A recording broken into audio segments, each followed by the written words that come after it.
Viwoods is a relatively unknown brand in North America, but I don't think they should be. These guys have already proven themselves and then some with the release of their first unit, the Viwoods AI Note. But they haven't stopped there, and this brings them to this moment, the Viwoods Mini. The processor, RAM, storage, and Android version are all identical, but what is different is that it's small. This is an 8.2-inch glass-layered Carta 1000 e-paper screen with 297 ppi. There's also one fairly strong selling point to this unit, which we'll tell you in a little bit. Does this unit have what it takes to compete with, well, there's never really been a mini remarkable type device before, so it's occupying a screen sector of e-notes that no one has touched, 8.2-inch. Well, does this have what it takes to be good? Well, let's check it out.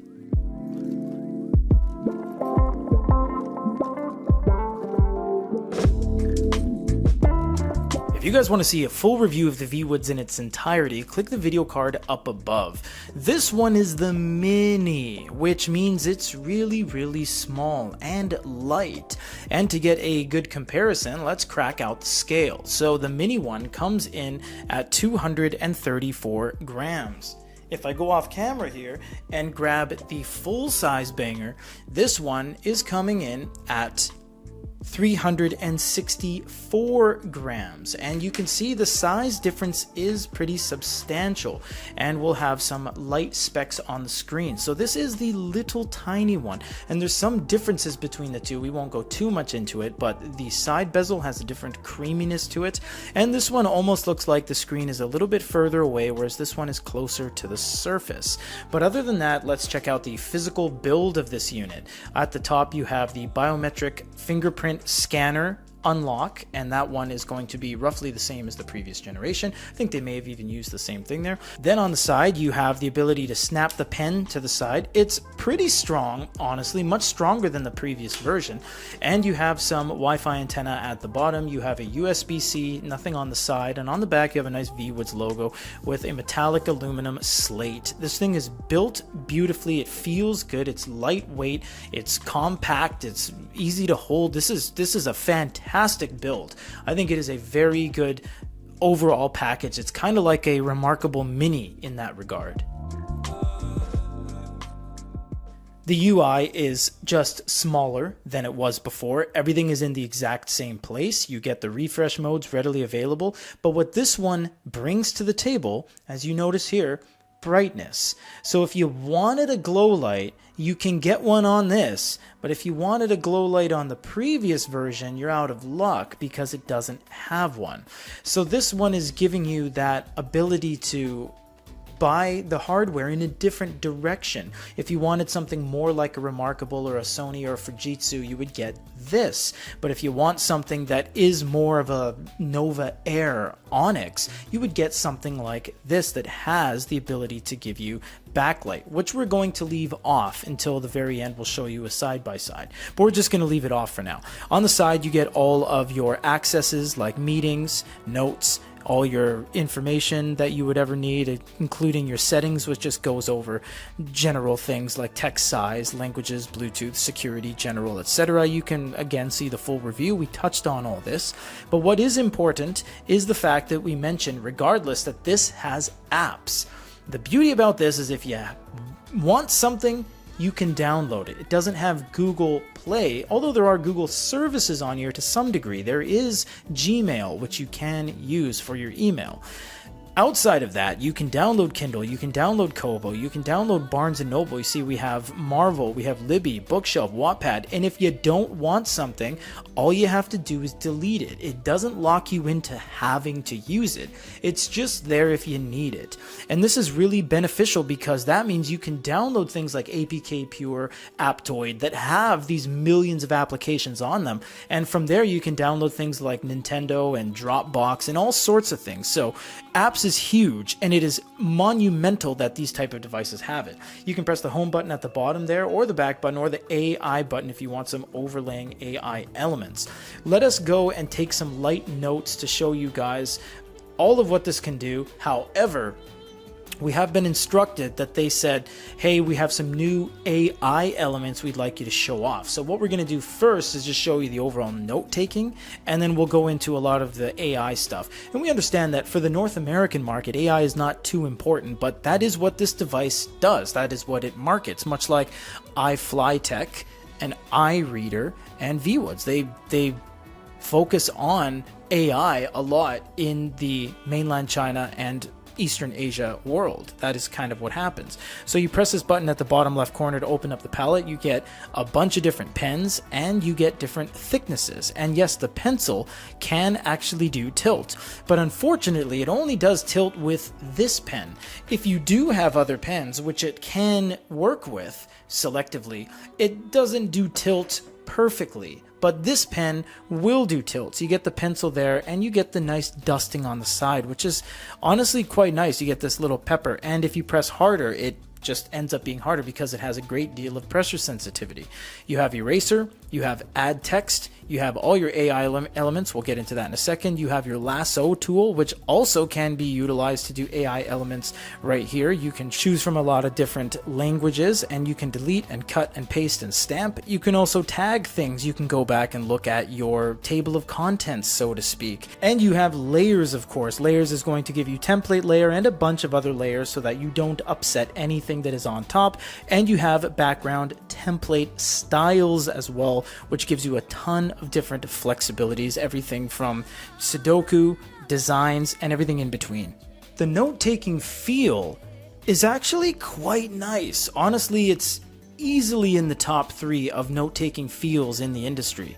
Now, they're not the best in the game. That would be regarded to the Sony DPT Linfini shell with a graphite tip. There hasn't been anything that has been able to rival that of Fujitsu, Sony, to a lesser extent all those clones of the Linfini shell. It's just a winning recipe. But this one's really innovative. It uses a plastic bulbous tip with an aluminum sheath, and it feels so good in the hand with the quality of pen. It has a side button and a back button for the eraser, which is very high quality. In fact, the eraser is one of the best erasers we've seen, in that when you erase something, it goes away and there's not really any remnants left over, and it doesn't need to do a refresh to clear them. It's quite nice. But either way, this pen has the perfect amount of grit, the perfect amount of flex, and you know what? It's not slippery, but it's not too grippy at the same time. It's quite a comfortable combination of elements that when you put it into practice, it feels so good.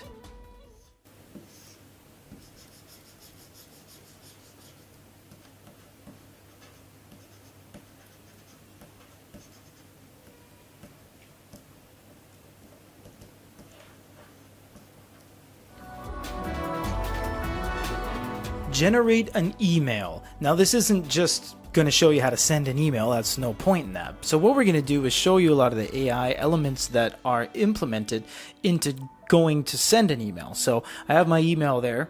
Please feel free to drop us a line if you have any questions. And I'm going to say, hey there, I am filming. So what you would do then is click on AI, generate an email. And then in a second it says, hi, hope you're doing well, just wanted to let you know that I'm currently filming. So what it did is it took what I was saying and it elaborated and expanded on that to generate an email based off of that. Once you have your list of things you have to do, click generate an email. What it's going to do now is, again, expand on that and say, I just want to share you my to-do list for the day. So there's things you don't even write that kind of encompass themselves around your main thesis or the body of your email and add to it in a non-invasive way. It's just fluff. It doesn't matter if I said I just wanted to share my to-do list for the day or not, because it's very clear it's a to-do list, but it gives you that little boost and a little bit of character to your emails. There's something quite technical but very useful, and the more you do it, you'll get it, called the association function. So if you do your meeting name and you say house party, and the content will be test and attendees will be Peter.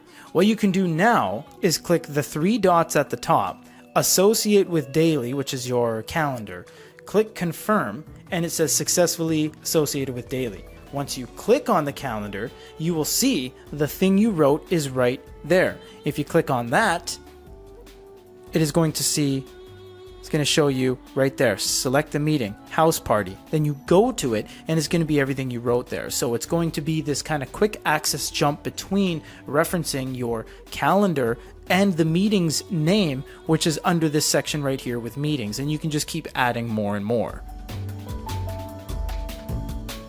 The e-reading experience doesn't have any faults. There's nothing that is a problem sector on this.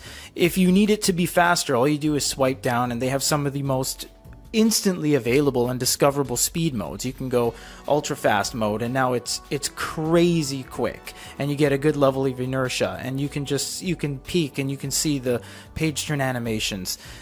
They don't want to prioritize their unit as a speedy unit, but I feel like that it's hurting their case because it is fast. The refresh modes are instantly available, they look good, and they perform gorgeously. They should be pushing that even further, which is why we're pushing it, because it's a really good thing to have that. Now, the PPI is just shy of 300, which is totally fine, and they're not using Carta 1300 or 12. They're using a 1000 screen, but honestly, when you look at it, there's not really anything negative about that. I mean, it looks perfect, it looks fantastic, and have we seen higher PPI, higher quality, more expensive units? We have seen, but with the naked eye, at a glance, you're not going to be able to pick out the shortcomings unless you have another device and you're looking at them under a microscope, either figuratively or literally. So the e-reading experience, again, is only going to be as good as the app you're using. We're using Kindle, and if you don't like that, you can uninstall it and sideload in something else. Depending on the app you are using for PDFs, you can do different things. We're just looking at it on the Kindle, just as an example. You can mark your PDFs on other applications, but we're not going to do that today because it's just old news. What we have here is a PDF experience that's very flashy and very stainy. Well, that all goes away again when you go into fast mode. Basically, fast mode can mitigate any sort of problem you have. If you want something that peaks, if you want something that just needs a little bit of a boost in speed, well, that's where this comes in, fast mode and ultra fast mode. With this, you get all the abilities that you would get on other PDFs. It doesn't look like you have long press on Kindle, but if you download Adobe PDF or Aldeco or Moon Plus Reader or something that is better equipped at running PDFs, it can do it. You do have the ability to pinch and zoom. Pinch and zoom is ridiculously quick, and honestly, if you want a good mix of something fast and something that looks good, you go into fast mode, which is more than adequate, but you get a little bit less pixelation on the screen. Of course, this is not in color, so you don't see any colors on the screen. However, you can sideload in any PDFs you want directly to the device storage, or again, utilize applications.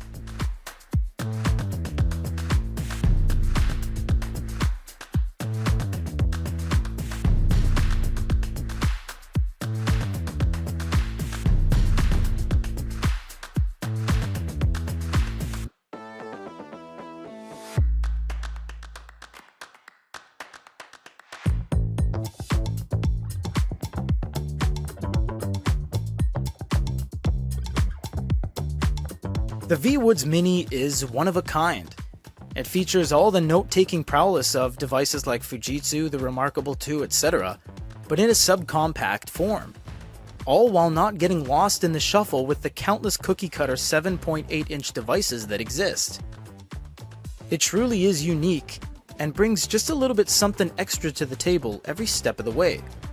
Massive AI integration, sideloading of apps, and an all-new pen with an amazing note-taking experience. To be honest with you, this would be pretty close to perfect if it had speakers and an SD card, of which it just falls ever so short when it comes to those extra bells and whistles, so it gets an 8 out of 10. The Viwoods is a mini note-taking experience that is well built, well put together, inside and out.